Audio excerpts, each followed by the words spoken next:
Good afternoon, everybody. I'm Cindy Brown with Lambda Living, and today is the first in our AARP series. We've got a four-part series with AARP, beginning with today, which is our presentation on fraud.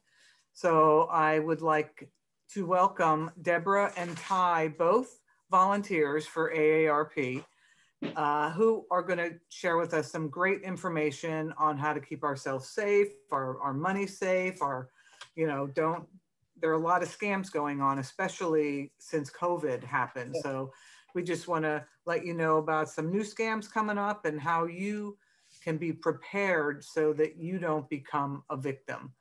So I'm going to turn it over to Deborah and Ty, and they'll take it away. Thank you, Cindy, and good afternoon to everyone that's here today. Thank you for joining us. As Cindy said, my name is Deborah Wilson, and I am also a volunteer with AARP. And today's presentation is going to be all about fraud. And I'm sure that many of you could probably do this presentation yourself, because I guess the question that they asked me to ask is, how many of you have ever had any problems with fraud or have been contacted by a scammer? And I'm sure that all of you could raise your hand. So I think that the question would probably better be, how many of you have never been a person approached by a scammer? And probably no one's hands will go up. But before I start my presentation, I also want to introduce my team member for the afternoon, and that's Ty Hauscher, who's going to give you a quick synopsis of who AARP is and what do we do. Ty? Good afternoon, everyone. Thank you, Ms. Deborah, and thank you, Ms. Cindy, for the invitation. I'm a volunteer leader here in Miami with AARP, and as you may know, AARP is the world's largest nonprofit, nonpartisan membership organization, and it was founded in 1958 by Dr. Ethel Percy Andrews, an educator. And this organization is for people aged 50 and over, with nearly 38 million members in the US and its territories. AARP is dedicated to enhancing the quality of life for all as we age. AARP leads positive change, social changes, and delivers value to its membership through information, advocacy, service, and fun events. Like today, what we're doing, we are giving you information. So AARP allows older adults to age with dignity and purpose. So thank you very much for joining us today, and we'll go ahead with a presentation. So thank you, Ty, for that. And so I will be the one doing most of the presentation today, but I'm also going to ask Ty to kind of chime in whenever we get to a spot if there's something that needs to be chimed in on. And Cindy is going to monitor the chat room. So if you have a comment, a question, please feel free to send those in to us, and we will try to get those answered as we go along. So I am now going to share my screen for the presentation. And as many of you know, we are now doing everything through Zoom. So technology is sometimes not always the easiest of things to handle. So please forgive us if something happens and our screens go crazy. So as I said, this afternoon, my presentation is going to be about fraud. And as a volunteer, it's important that we share and we give information out. And fraud is one of those things that the scammers know. People are embarrassed when they get scammed. So most of the time, folks would never say, this happened to me. They'd rather keep it quiet. They're embarrassed that money has been taken or their identity has been stolen. And that's what they're planning on. That's what they count on, that victims are not going to share and victims are not going to say what happened to them. So what I'm hoping with today's presentation is that I give you information about scams, how scammers work, what are the techniques that they utilize to be able to scam, and then also give you some pointers as to how to keep scams from happening. But if you do become a victim, how to also protect yourself and let others know that you have been a victim. In other words, calling in the police, calling in the FBI, letting people know that this has happened to you. At the end of our presentation, we're also going to give you information, and you do not have to be an AARP member to go to the AARP Network Fraud Network website so that you can get more information as to how to keep yourself safe and what are some of the things that you can do to not become a victim to fraud. So again, good afternoon to everyone. And I just want to let you know that scammers steal billions of dollars from unsuspecting consumers every year. The impact on victims and their families can be financially and emotionally devastating. As I said, it's embarrassing to be able to tell someone that you have been scammed and that money has been taken from you. So you probably are wondering, well, why did AARP become engaged in this? Well, just as Ty said, this organization was created by Dr. Ethel Percy Andrews. And the reason she created this organization was because she was a principal and she had one of her friends who was a teacher. When she went looking for this woman after she had retired, found her living in a chicken coop where her identity had been stolen, her house had been stolen, her money, and it was done by a family member. And they had her in the back of the house living in a chicken coop. So you could imagine. So it's not always a stranger. It's not always the bad guy. Like we used to teach children, be careful of the boogeyman. It's not always the bad guy or the stranger that's going to do you in. A scammer can be anyone. And the more prepared that we are, the better it is. So the agenda for today is that we're going to talk about some of the trend of scams and fraud that are appearing now. And from the time that this presentation was done, other scams have come up. In this presentation, I'm not going to be talking about COVID, but we do have a presentation now with fraud and COVID-19. And as many of you, I'm sure, have heard on the TV and have seen, and maybe some of you have been, victims to COVID, where at the beginning you were getting phone calls. I know that I did, getting phone calls of, or if you are over the age of whatever, we can come to your house and do a COVID test, and all we need is your birthday and your Medicare number and your insurance number, and we will come and more than glad to do a free COVID testing. So there are many, many scams that are going on. But from the time that this presentation was done, these are the ones that I'm going to be talking about.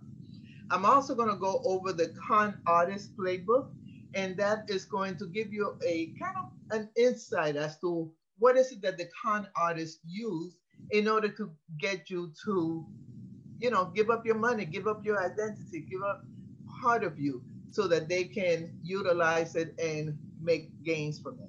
I'm also going to go over some prevention and resources that are available to you so that you can then not be a victim, and if you are, what to do next. So I'm guessing that almost every one of you with us today has either been approached with an offer to know someone that has been a victim of identity theft or fraud. And as I said before, you're not alone. So the top trends that we have going on right now are the imposter scam, the debt collection scams, and identity theft. Since then, as I said before, we have also had the medical fraud. I don't know how many of you are over the age of 50, but you will get phone calls such as IRS telling you that the IRS has, there's some kind of fraudulent activity with your Social Security, so that they want you to call back and they want you to verify your Social Security number. And of course, we all want to verify that it's not us. So we will call and give that Social Security number. And now they have your identity. They do the same thing with Medicare. They call to say that they are Medicare, or they call to say that your car has been the behind the car actions, that something has happened with your car, so therefore they want you to call back and give some personal information. So it's important that, you know, we understand that the scams that are going on in the US right now, and ever since the pandemic, unfortunately, because we are so much on our computers, the availability of information is there. Many of us are doing now more online than we have done in ever. And so if we're not careful, we may, without even knowing, be are putting information out there that others can utilize so that they can take away our identity. So what is identity theft? Identity theft is when someone steals your personal information like your name, social security number, and bank account information and uses it to commit fraud or other crimes. So as I said, many of us are doing shopping. I know that during the Christmas time, they said that this year more than ever, people did the shopping online. So you went in and you put in your credit card number, and now it's out there for any scammer to utilize. If you were not shopping from a secure website, then theft can occur. So I'm sure that if I ask the question now, how many of you know someone who has been victimized by identity theft? Many of you could raise your hand and say, yes, I have.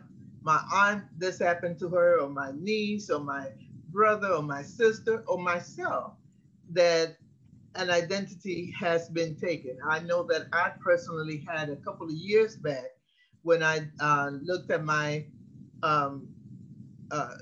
credit report, I found that someone had put in for a credit card in my name. Fortunately, because of the way that I have my credit card and my reports set up, they were not able to, but someone did try to get in there. So it is not surprising that identity theft is a multi-million-dollar industry, and Americans have lost $112 billion to identity theft in the last 6 years. Yes, I said billion, not millions, but billions. $112 billion to identity theft. Yes, Deborah, and I would like to share also that I also been a victim of identity theft. And even though, you know, we are knowledgeable and we try to keep everything in order, and we think, you know, that it couldn't happen to us, it could happen to anybody. Correct. Correct. Thank you, Ty, for that. Yes, identity theft is so prevalent nowadays that anyone can become a victim. So we just need to be aware. Another common type of scam is the. We have a question. We've seen a lot of commercials for expensive programs to, you know, lock your credit or whatever. Are those really the only options to prevent anyone from opening credit without you knowing about it? No, there are ways, and I'm going to go into them a little bit later on in the presentation, that you can lock your credit without having to pay any expense to it. It is as simple as calling the three major reports. Bureaus. Correct. So that you can just call them and say, no new credit. If you know that you're not going to buy a car, or you're not in the market to buy a home, and you don't need any new credit, you can lock all three of them and no new credit. Now, you have to remember, you have locked yourself out as well. So if you wanted to get a new credit, then you would need to go in and unlock it for that time. But it's important that this happens, because otherwise you have left yourself open. But you do not need to buy a program in order to do this. You can do this just by simply calling the bureaus. Thank you. Great question. Thank you. As I was saying, investment fraud is the other type of fraud that we get into, and common means of the con artists committing the investment fraud is through the free lunch seminars. I don't know how many of you have received that email letting you know that they're going to give you a free lunch at Bruce Steakhouse, and they show you the picture of the lobster and the steak, and just come over and we're going to talk to you. And then this, you know, the scammer invites a bunch of people to a seminar. They present an unbeatable investment opportunity that you must sign up for it right then and there. You cannot walk away. You cannot think about it. You have to do it now, because guess what, guys? I'm leaving. My plane is leaving this afternoon, and I have this opportunity for you. And I just want you to get into it, because I know that, you know, if you are here, you're the type of person that is thinking about your family, and you want to be able to get into this deal, but it has to be done right now. So, and I don't know how many of you remember a couple of years back, Bernie Madoff in New York, who did one of the biggest investment scammer. And one of the victims was a U.S. attorney. So, you know, just because you become a victim does not mean that you are not an intelligent person, and that you don't think that it can happen to you, because, hey, I'm an intelligent person. I know better. I'm not going to let myself get caught up on this. But unfortunately, that's what they're banking on. They know that even intelligent people can be persuaded into giving up their money. So yes, those are areas that can be, you know, one of those areas that can be very easily approached by a scammer. We also have offline and online scams. One of the biggest scams involves the fake lotteries. Now, I'm sure that many of you have heard that you get a phone call or you get an email, congratulations, you have won X amount of money, and it's usually a very large amount of money, but it's in a different country. And so they're letting you know that you have won this money, and it's great. We can send a check out to you. You just need to be able to pay the taxes in order to collect it. So before I can send you this wonderful amount of money, all we need you to do is send us $30,000 to pay the taxes on it. And then you send that money, and guess what? You're not gonna get any, you're not gonna get any money. First of all, most of the time you have not even signed up for, you know, you didn't sign up for the lottery. You didn't play the lottery. So all of a sudden now you have won the lottery. But they know that most of us, and I include myself into this, if someone was to call me right now and say, you have won $500,000 and all I have to do is send you 30,000, wow, I'm going to be making out like a fat bandit. Sure, I want to go for that. I'm going to go into that, and I'm going to allow myself to be persuaded to get into something like this. So offline scams have really exploded in the last couple of years because of tech scammers. And so the, you know, the availability is there. The other scam that, and I was almost became a victim to this, is the computer scam, where they send you an email or they call you or they send you a message that your computer has been compromised. And when I received it, it was done through my computer was I purchased it through Apple, and they called that they were from Apple, that my computer had been compromised, and they wanted me to go in, and I didn't know any better, so I did. I allowed this person to take control of my computer, and then once he had control, he told me that in order for him to fix it, I needed to pay some money. It just so happened that it happened during the time that I was home on sick leave, and I didn't have the amount of money to be able to pay for what he was asking for. So I became very frustrated, very fluttered. And I said, well, listen, if this is what it's going to have to be, then I guess my computer would just have to die, because I don't have that amount of money. And then he became very aggressive. Well, how dare you? You have allowed me to work on your computer this whole time, and now you're not going to pay me. It became one of those things that I had to say, you know what? turn off the computer. Just turn off the computer. And I walked away. Okay, needless to say, he had not really taken control of my computer. I called the Apple store and they said, no, that was a scam. That was not us. So, you know, we have to be very cognizant of what is happening so that we do not fall victim to it. But after all of these times, I can tell you that now I don't believe anything that is being sent to me. I get emails all the time, and I just don't even open the email. I delete them. I'm a big Amazon buyer, and when I get emails saying, "Oh, Amazon needs to verify your credit card," I call Amazon directly and say, "Did you guys just call me? Did you need to?" And they tell me, "No, Miss Wilson, that's a scam. We have not sent that information to you." So right, actually, I got hit with one of those cryptocurrency things when it very first came out. And I was at work. Fortunately, my work computer wasn't attached to the server at the time. So it was just my workstation and we just got a new computer.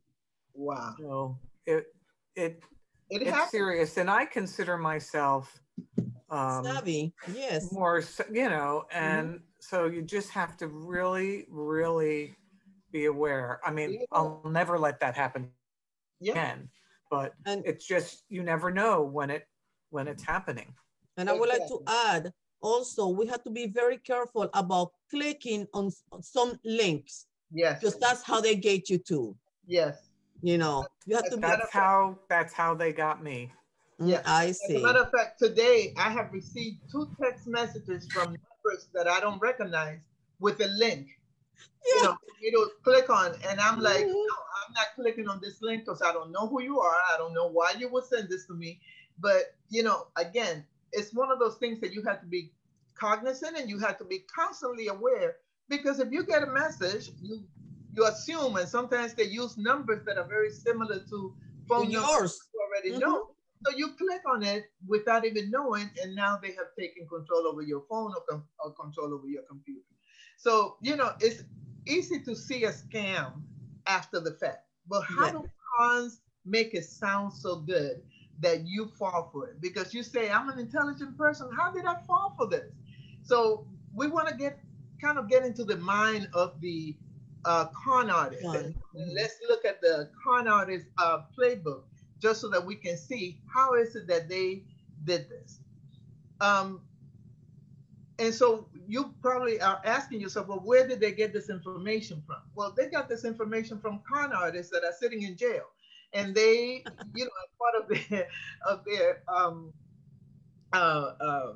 sentence, they had to talk about how did they get to the victims and what is it that they utilize in order to get to the victims. So these are all interviews that AARP has been able to secure, because through the police and law enforcement and the FBI, they were able to get information and be able to hear some of this. So I want to play for you now one of those of the con artist playbook.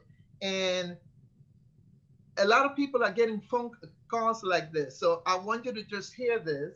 And they focus on getting potential victims into an emotional state. So listen to this carefully, and then we'll discuss.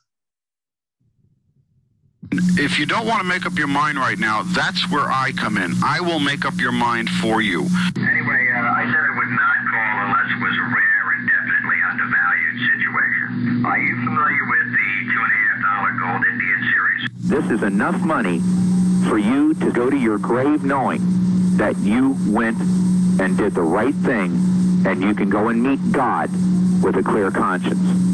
Now, what do you want to do? Are you stupid? I'm not trying to insult you, but are you mentally ill? Is there something wrong with you that I don't know about? Is there something physically wrong with you? Like, are you retarded? Are you overaged? Do you forget things? Is there something wrong with you?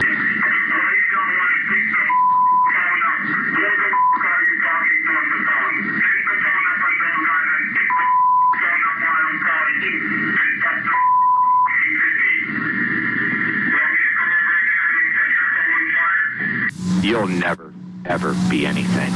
You're going to your grave a loser. A big loser. I think you're terrible. So this was Jimmy Edwards, and he's kind of a star for the scammers. And he has worked over 30 different boiler rooms where over an 8-year period where he will call people. And you notice that some of the calls at first that they are trying to entice you, but toward the end, he was trying to bring fear, where he would say something as, why are you not answering your call? Do you want me to come over there and set your house on fire? Well, if you live alone, if you have a family, now you are afraid that this person has your information and can come over and hurt your family. So the next time he calls, you're going to pick up the phone because now you're afraid that you have made him angry and he's going to come after you. So, these are all presentations of different con artists that they I have a little solution for the phone person. If I continue to get the phone calls, yes, I have a whistle, and I'll blow the whistle as loud as I can in their ear. And then they hang up. They don't want to call me back because they're going to lose their hearing. But especially when someone is saying things like that, keep a whistle by your phone or something that's loud and just blow it in their ear. They'll get the message. Excellent. Okay, I have something else I want to share with you. Listen to this one. These are dangerous people you are on the phone with. Okay? Make no bones about it. I am a dangerous person on the telephone. If I choose to be fraudulent in my practices, there is nothing that's going to stop me from taking lots of money from people, period, the end. And there are many other people just as dangerous as me. So when authorities asked these convicted artists to describe the trick for scamming people out of their money, they all said the same thing: get them under the ether. So what is ether? Ether is a heightened emotional state that makes it hard to think clearly and make rational decisions. Scammers know that once they get their target out of their logical mind and into an emotional state, they have won. The crush or the kill is emotionally driven. It's not logic. If you apply logic to this concept, it's no. I'm not going to send you my hard-earned money. I don't even know who you are. I know you from Adam. When I wrap that in tons of emotion, that blurs. The logic goes out the window. The emotion kicks in. Now I've endeared you to me. Now I'm no longer the predator on the phone. I'm Jim from New York. So as you can see, they know they have this con artist playbook, and all of them have the same, kind of playbook. I don't know about you, but I'm a big player of Words with Friends. And I don't know how, but I have become the darling of Words with Friends, where I get players playing with me, and there's usually a man, usually a white male. And all of these guys either are telling me that because they send you a chat. They want to talk to you. They want to say hello to you. They want to, hi, beautiful. Good morning, beautiful. How are you doing? And of course, when I first started playing Words with Friends, I didn't think anything of it. Of course, you're playing and he'll say something like, wow, you're a great player. And you say, oh, thank you. So are you. And you start a conversation, never thinking that it's going to go any further. But then I started realizing and seeing the pattern where they were all either working at, right outside of the United States at a oil refinery. They all were supposedly widows, and they all had children. And so as the conversation goes on, then they want to say that they are lonely because they're widows, their wife had died 5 years ago, and they're looking for someone to, really enhance their lives. And would I not want to be their friend? And then they want me to send my phone numbers or an email address so that they can correspond with me. But because I have gotten to that point where, I no longer trust anything that happens over the internet. I usually do not respond anymore to those comments. Very seldom do I go onto the chat, and I do go in, but I don't respond. And you can see where they say, oh, good morning, hello, beautiful. And then after the fifth time that they have tried, why don't you want to talk to me? Why are you being so mean? And so you know that this is all scams that are trying to, scammers that are trying to get into my head. And I just continue to play Words with Friends because it's one of my, pastimes, but I don't engage. So now scammers have a range of persuasion tactics. And here we see the 5 main ones that they use. The phantom riches, where they tell you that you can get rich overnight. And who won't want to be rich? Who would not want to leave a X amount of money to our family so that they can live a better life? Or profiling, or scarcity, where they tell you, we only have 3 left. If you don't get in on act this now, act now. Act right now, because we only have 3 left. And if you don't get in right now, then you're going to lose out. Or the source credibility, where they bring someone that you may think that are into this. And we have heard from actors who they have used their names for, supposedly they are backing this item, and they don't even know anything about it. Whoopi Goldberg, the ladies on The View talk about this all the time. Joy Behar, they use names behind an item, and you think, oh my God, if Joy Behar is using this, then I should use it as well. But Joy Behar has no idea of any of this information. Or they use that fear and intimidation. So here, I'm just going to go quickly over a couple of examples of the tactics that they use, and then we're going to listen to a couple of them to see if you can recognize which ones they are. So keep in mind what each one of these are. So the phantom riches is where are something you want but can't have. Scammers will dangle the possibility of wealth in front of their targets.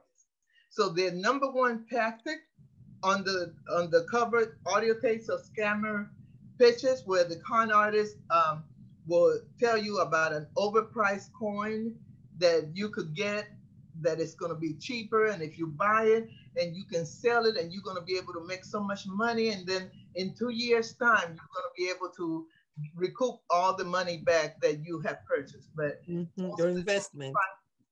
I'm sorry, say that again, Ty. Your investment, you're going to recoup your investment. Yes, exactly. Scammers also develop a victim profile. They'll ask you questions.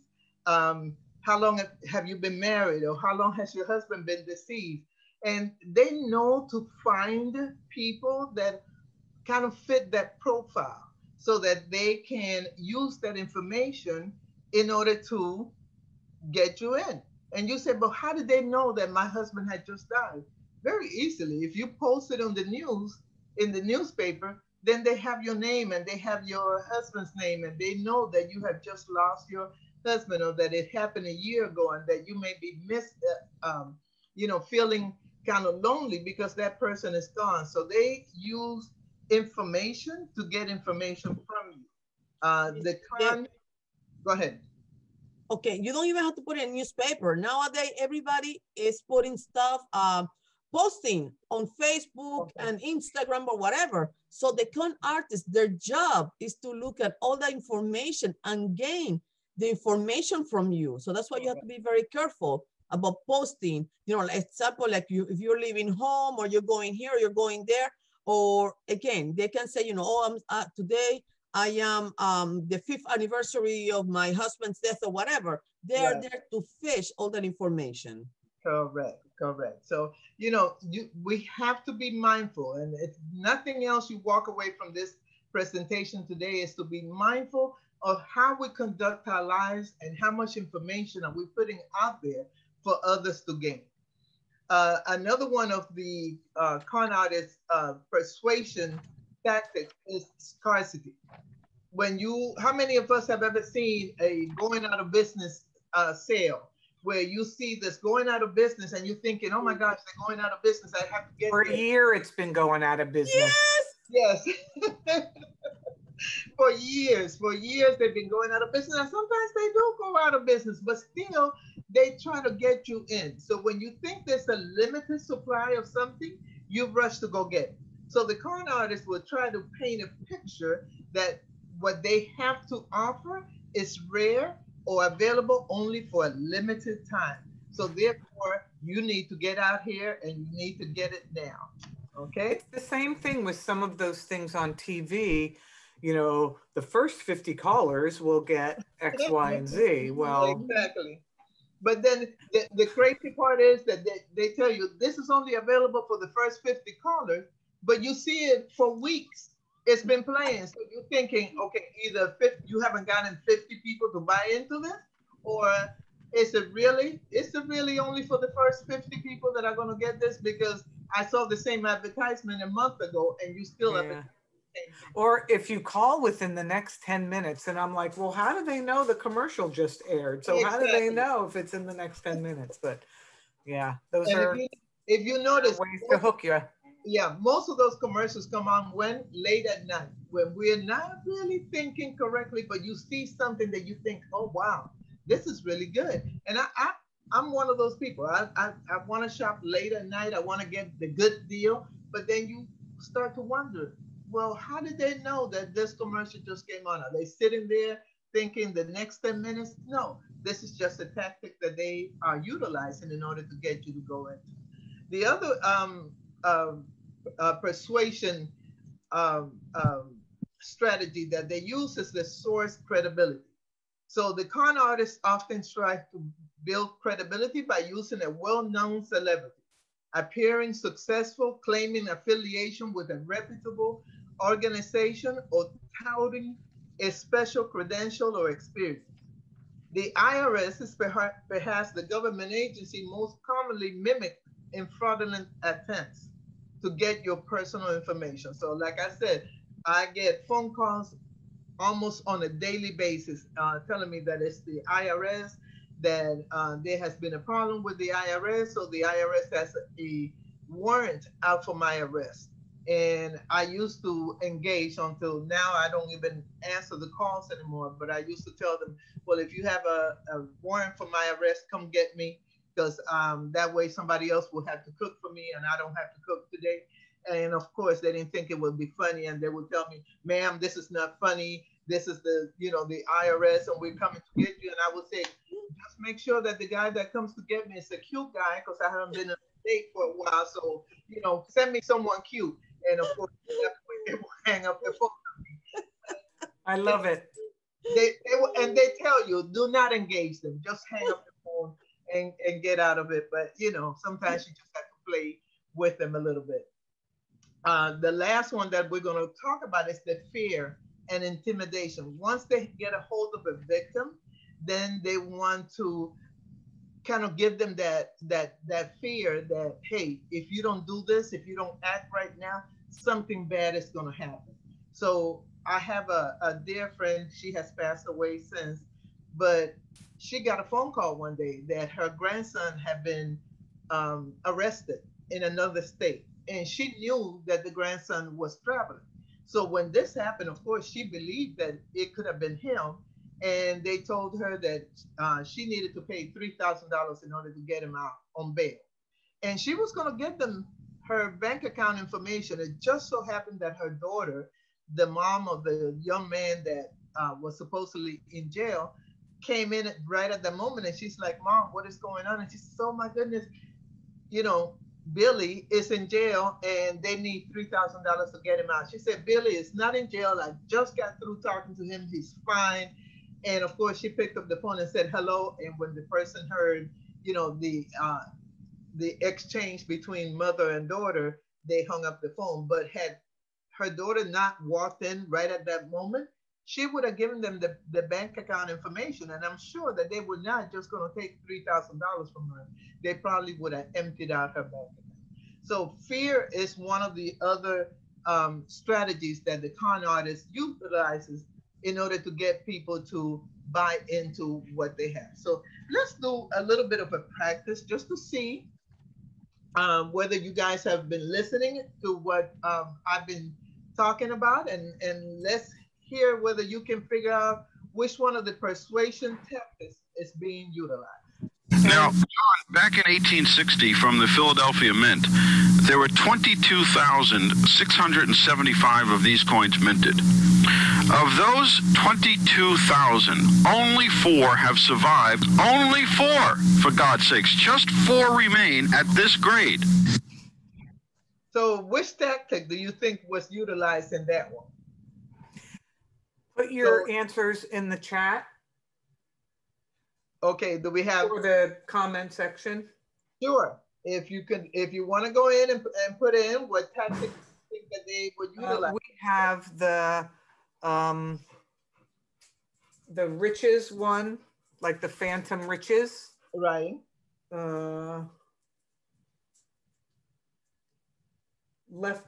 Not wanting to be left out. I mean, I think people don't remember the exact. The exact one. If I'm sure that all of you are thinking of the scarcity, you know, the fact that there's only 4 coins left.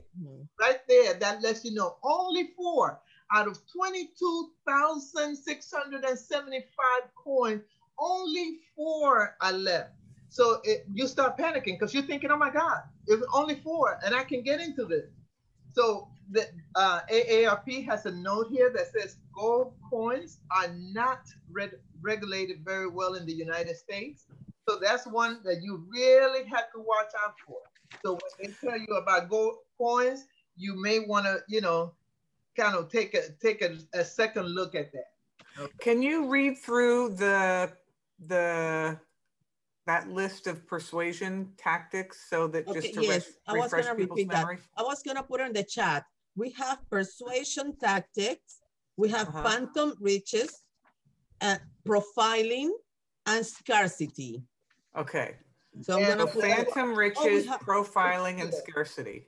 We have also source, credibility, and fear and intimidation. I'm gonna put it on the chat, okay? Okay, perfect. And I'll copy it to the comment section on Facebook. Excellent. So let's hear the next practice, and let's see if you can figure out what persuasion tactic is being utilized in this one. The following is a paid advertisement for John Beck's newly updated free and clear real estate system. The average home in America now costs more than $219,000. But you're about to learn how you can start buying homes like these for just a few $100s and own them free and clear with no additional monthly payments. Hi, I'm Michelle Boudreau. The homes you just saw and the many examples you'll see throughout this program were all purchased for literally pennies on the dollar, using the amazing secrets found in John Beck's free and clear real estate system. The secrets behind John's system are strategies that most people don't even know exist. Unique strategies that take full advantage of today's real estate market to purchase homes all across the country for as little as a few $100s. And John's strategies don't just apply to homes. They apply to all kinds of real estate. For instance, you could buy home sites ready to build on in lakefront communities for as little as $10. And listen to this. The purchased for amount shown for each property you'll see today, like this home that was purchased for only $521.56, is the amount paid to own each property free and clear with no monthly payments. Coming up, you'll get to meet John Beck, the creator of the amazing free and clear real estate system, and learn how you can start using his system right now to purchase properties all across the country for just pennies on the dollar. So which tactic do you think that was utilized in that one with the free and clear? I've got a mixture of answers here. They're either phantom riches or source credibility. Yes, this one is the phantom riches one. That's what I thought. Yeah, those were the two answers that. And you know, the sad part about this, Cindy and Ty, is that this was a real commercial that they would show on TV, and the FTC won a judgment against John Beck, for his get-rich-quick scheme, which hurt lots of customers, because who doesn't want to buy a house for $521? You know? Right. You would think that, hey, for $39.95, I can get this, and I can now learn to be able to buy houses and be able to leave my family with a nice little nest egg on, you know, with houses and property. So of course you want to go for it. Okay. Now let's do the last one, and let's see if you could guess what. Ladies and gentlemen, I have to tell you that I have never seen anything that we have ever offered here on the Smart Shopping Network that is getting the response we are getting tonight for the Miracle Shim. Look at that. Isn't that attractive? And if you have a chair or a table at home that's a little tipsy, and I bet a lot of you do, there is no better product you can find than the Miracle Shim. Now, look at this chair here. A little tipsy, isn't it? You probably have one like it. But you just slip one of these little beauties right under that chair or table leg that's not quite touching the floor as well as the others, and voila, problem is solved. Now, isn't that something you need just about every day? Yeah, I know I do. These are the same shims used in the White House, Buckingham Palace. The Taj Mahal has lots of them. You know, Princess Diana, it is said, would not sit at a table until it had been specially leveled with Miracle Shims. She had a guy with her, went with her all the time. He had a bag full of shims. True story, true story. Now that is class. Now I'm going to be honest with you. You cannot find Miracle Shim in the stores. You just can't. They're not available in stores. They're not available from anywhere but right here, right now, from me. And they're not going to be here long either, believe me. If you were lucky enough, though, to find them, you would expect to pay over $200 for a set like the one we are offering here tonight. But that's not what you will pay if you order right now. No, we are offering the Miracle Shim for just $49.90. Did you hear what I said?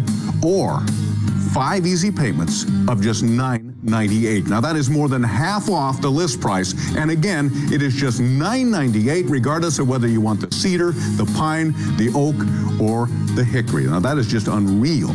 I have these at my house. I also gave a lot of them as Christmas gifts this year too.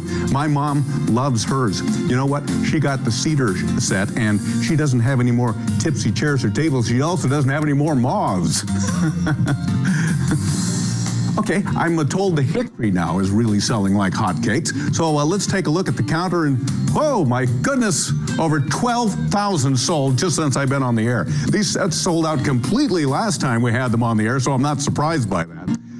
We have got Bernie from Normal, Illinois on the line. How are you, my friend? Hi, I just called to say that I love my Miracle Shims. Do you now? I just bought 3 more of them tonight. Whew, 3 of them? Yeah, and my neighbor's trying to get through to you right now to buy some. Well, you better hurry, because I'm told the cedar just sold out. I bought one for my wife. Our anniversary's coming up. Well, your wife has herself one thoughtful husband. Yeah, well, you know, it sure beats buying a new dining room set. Well, thank you, Bernie. And, you know, he raises a very good point, folks. New dining room set, several $100s. You want to impress your friends. You want to feel real elegance in your life.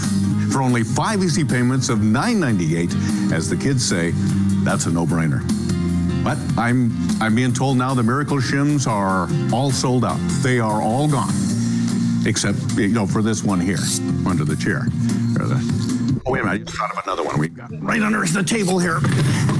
We'll sacrifice that, but you better call now before it's gone too. Okay, so that was fun. So well, we got some very interesting comments in there, like who would buy pieces of wood for $50? Do people really fall for that? And then really answers like the scarcity, but right. Most people just think it's ridiculous. Yes, so yes. This one was a fun example. This was a fun example just to talk about scarcity. But when you buy products, if you go on any of the products like, you know, H&N and some of those products, you will see the counter of the number of people that are purchasing those. I buy things online, and before I can get to the finishing my purchase, you will see where it will say 3 other people have purchased the same pot, or 2 other people have purchased it. So now you're getting scared because you're thinking, oh my gosh, I'm gonna run out. And they will tell you only 5 left, only 6 left. Even on Amazon, sometimes when I see something that I like, they'll tell you buy soon because there's only 3 of them left. So what are you gonna buy it right then and there because you don't want it to be, to go out. So you're gonna get into that idea of they're not gonna have any more. But if you think about it, are they not gonna make any more? Did the company go out of business that they're not gonna make any more? Of course not. So for them to tell you that there's only 2 left or 3 left, that's just to get you to buy right at that moment. So if you say scarcity, yeah, that's the one. So now let's talk about some of the prevention strategies that we can utilize to keep ourselves from being scammed. So in the con artist playbook, they know that all they need to do is to get their targets. They need to get them excited and easily act on impulse. That you're going to go in and you're going to think, okay, I got to do this now because otherwise there's not going to be any more. Or don't consider why this offer could be a scam. Instead, they're looking for why it will make them money. So you are going to think that, hey, I'm going to be able to make some money off of this, and I'm going to be able to leave my family with a little better off than what we are right now. They don't want you to ask any questions, and they're not going to answer any of your questions if you ask any. They are going to kind of get you around, and then they're going to tell you, listen, I have to go. I have to leave. I'm on a plane. I'm going someplace else. I have another presentation. So if you want to buy it now, but otherwise I'm leaving you. And they're hoping that you don't read information, that you only rely on that person giving you information to be able to make a decision. So what can you do? Well, simply don't make a buying decision in a heightened emotional state. If it sounds too good, it probably is too good to be true. Ask more questions than you'll answer.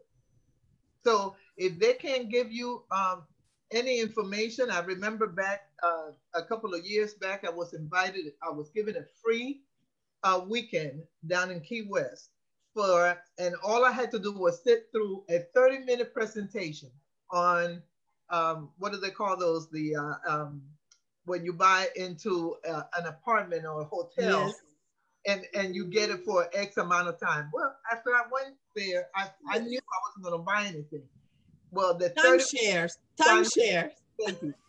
The 30-minute presentation turned into a 3.5 hour of them trying to persuade me into buying into this hotel.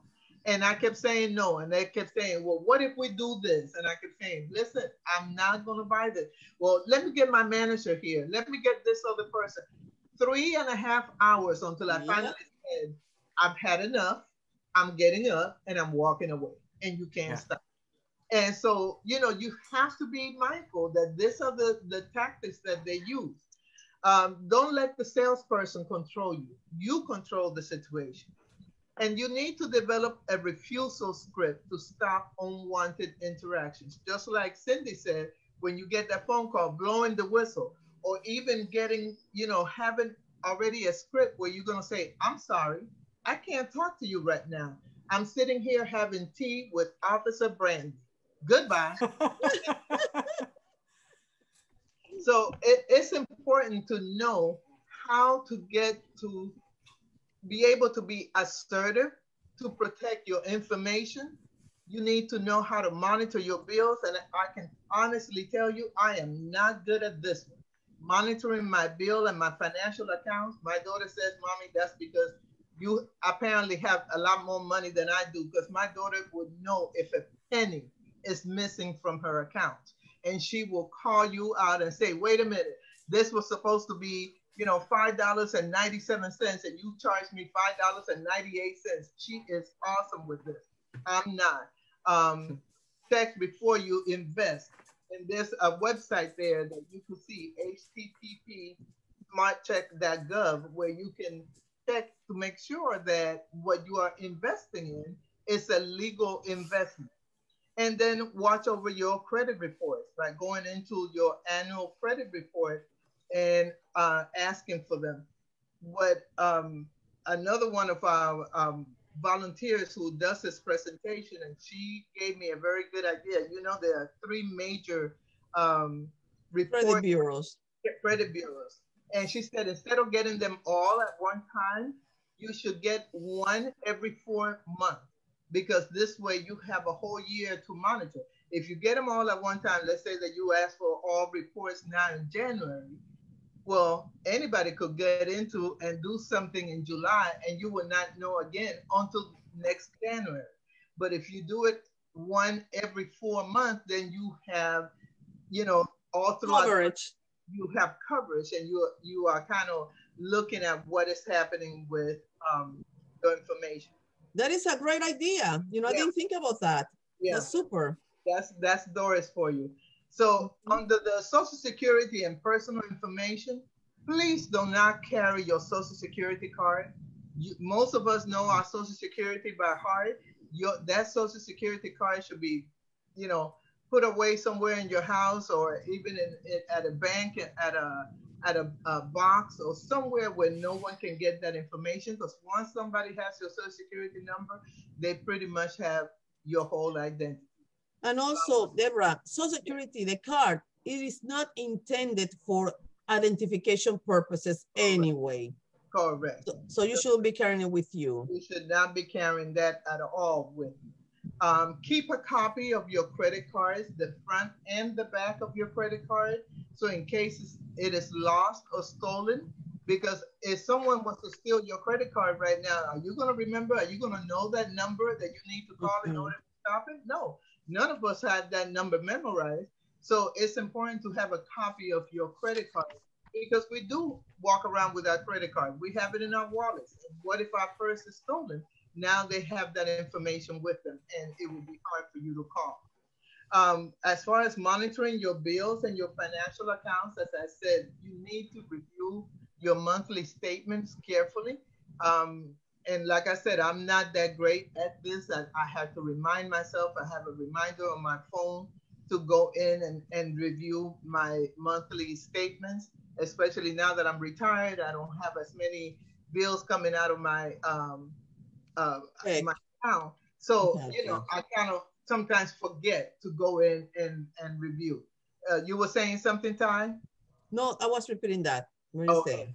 Yeah, I would also recommend that people, if they have the technology and ability to do so, is to register with your online banking.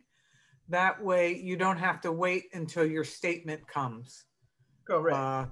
You know, maybe once a week, take a look at it. And then if something is there that you don't recognize, you can address it right away instead of waiting until it's 4 weeks old. And banks have gotten very savvy. I know that I do my banking through my credit union, and my credit union kind of knows me and knows my habits.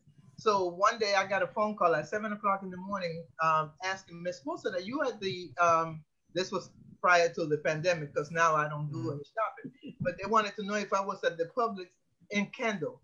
I said, sweetie, I'm at home in bed and I live in Pembroke Pines. She said, yes, we know, but someone has your credit card and they are utilizing it at the Publix in Kendall. So I said, yeah, that's not me. So of course they did not pay for whatever they were trying to charge $200 and some on my card, and they were able to stop that. So that happened to me at Publix as well.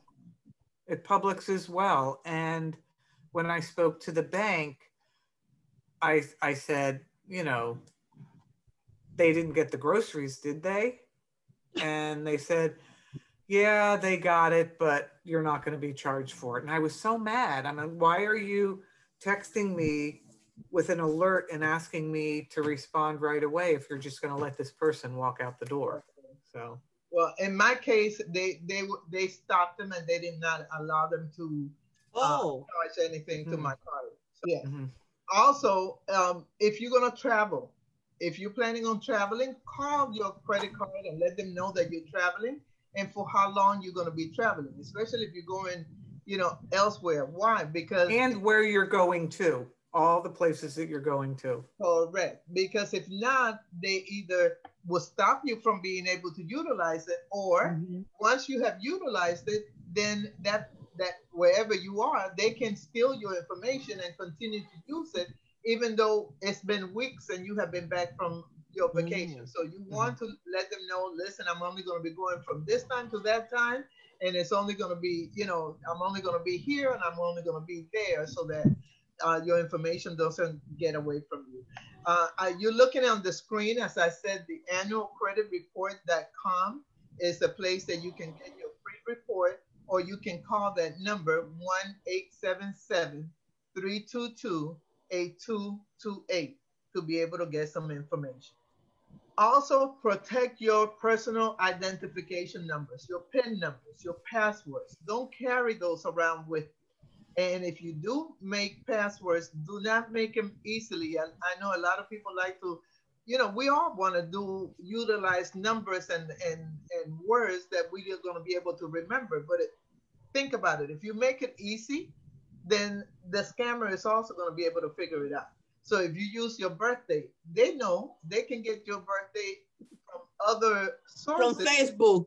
Exactly. And now they have your information. So you want to make those pins and as difficult as possible for them to figure it out, as well as your different accounts should have different pins. You should not use the same password for all of your information. I know it's difficult to remember, but this is the best way to keep yourself and your information safe. Protect your information online. Beware of emails, as we spoke about in the beginning, from sources that you are not familiar with. If you have bank, like I get emails from Chase Bank. I've never used Chase Bank. So why are they sending me an email? I don't even open it. I just delete it and delete it from the deleted items, so that it's not even in my area, so that I don't by mistake click into it, because I know that I don't have a Chase account. So why are they sending me an email? Conducting personal and financial business utilizing public computers. So if you go to the public library, don't go in there and do purchases on those public libraries computers, because someone coming behind you who is a little bit more savvy than you can go in and see exactly what it is that you have purchased, or where you went in, and the information that you gave, like your credit card information. So make sure that you don't do that. Make sure that the websites that you are visiting are secure websites. So if a secure website will begin with HTTPS rather than just HTTP. Now, many of the things that we do utilize have only the HTTP, but they're not websites where you're going to put in personal information. So I think at the beginning when I told you about one of the websites, it had the HTTP, but you don't have to go in there and put any personal information or any banking information. But if you're going to pay a bill, it should have that HTTPS before the address, the email address. Even your mail. I have a friend of mine, unfortunately, they went away. They go away every year for Thanksgiving, and this happened 2 years ago, and she's still dealing with it. While they were gone away for Thanksgiving, someone stole their information from their mailbox, and they were able to go to the bank and change the address. They didn't change anything else, but just the address. So therefore, she wasn't seeing the bills coming in. It was going to someone else who had stolen her credit card, and they were using the credit card, but she never saw any of the bills because it wasn't coming to her house. It was going to the address that they had placed. So again, there's so many things that we need to be secure. And I know it sounds like, my goodness, we live in a scary world. Yes, we do. And we just have to be mindful to be able to keep these things from happening to us. So you probably are saying, oh my gosh, so how do I do this? Where do I begin? Well, AARP has developed a fraud watch network. And you do not have to be a member of AARP in order to go to this website. As you see it here on the screen, this is a shot of the network. You can go onto this network and be able to get free information and resources online in order to have strategies so that you can keep yourself safe. You can sign up for free watchdog alerts that you will receive emails in order to let you know whether someone is utilizing your social security number, or is someone trying to get into your credit bureau or get information in that format. They will be able to alert you. On the Fraud Watch Network site, you can also take advantage of our scam tracking map, where you can report scams and read about scams reported by others around the country and close to home. Also on this network site, you can find out what to do if you or someone you know has become a victim. You can protect yourself. You can do all that you can to protect yourself. But one of the biggest things that I want you guys to walk away with, do not be embarrassed. Do not be ashamed if you are a victim. Talk about it. Tell people about it, because the more we know, the safer we will be. So I hope that this session has been informative for you. Thank you for being here. Thank you for coming. Cindy, Ty, any lasting words, any final words that you want to say? I would like to add that most of us have this sense. When something feels kind of off, we need to listen to our guts. Like we said, listen to your sense, because again, you might feel pressure, but again, something there is like questionable. So just don't forget or don't ignore your senses. Correct. Well, Cindy, excellent. Well, first, before you speak, okay. I just want to say thank you for inviting us into your group. I hope that this was informative to you and your listeners, that they have learned something new here today. And if they didn't, share with someone else as well, so that they can also become, because as I said, we need to build a network of savvy people that are going to keep these cameras. If we come together and we can teach one another, then the scammers are not going to have victims to be able to get to, because we are able to keep this network together and be able to keep them from getting our information. Absolutely. Deborah, Ty, thank you so much. And to AARP, obviously, thank you. And again, this is a series. There are 3 different presentations. I believe the next one is January 25th. Okay, yes. So it's not monthly. Next one is January 25th, and its focus will be on brain health. And then on February the 8th, Living Longer, Living Smarter, Home and Community. So both of these workshops are really great, and we hope that you'll join us for those as well. And again, thank you. I know I learned stuff. I'm sure those were with us live and those who will see it in the recording will also learn things. So thank you so very much. Great. Thank you for having us. All right. See you on January 25th. Correct. All right. Bye. Bye-bye.